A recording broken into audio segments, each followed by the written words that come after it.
Morning po. Thank you. May cold brew na ulit tayo. Ano na to? Bagong blend na to. Naubos na yung Benguet blend natin. So, special Arabica siya. 475, 500 grams. So, ang inabot nung 500 grams na Benguet blend is 7 days. So, 14 days kasi good for 2 servings yung yung ginagawa kong cold brew. Lunchtime guys. Dito tayo magla-lunch sa sa car. Dito tayo magla-lunch. Ang ingay naman. Wala lang, naisip ko lang.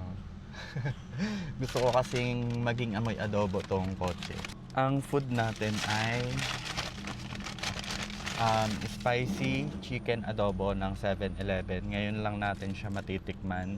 And then, meron pa akong other food. Mamaya na lang yan siya. 89 pesos lang tong spicy chicken adobo nila.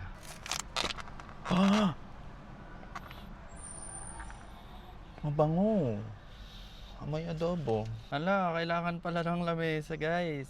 Madami yung serving in fairness. Ito Siyempre hindi ko mapakita kasi may sabaw. Tinatapon. Basta madami yung serving. Tapos di mabunot. Ba't di ko matanggal? Hindi ka pwedeng matapon, gagi. Nasa kotse ka. Yun lang.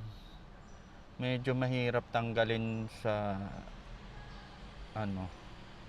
Yun! Ito yung servings. Madami, no? Di ba? Pwede na sa 89. Takta ko na lang dito. Taste test. Hop. Masarap siya, guys. Hop.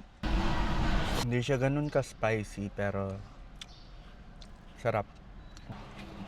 Push na. Solid. Choco pan.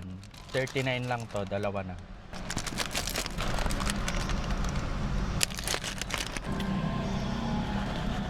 Ngayon naman ay maglalakad-lakad tayo para magpababa ng ating kinain. OMG! Ang ganda! May laruan dito guys. Kaso 400. Ang ganda nandito sila Jiraya. Ang ganda. Pag-isipan muna natin.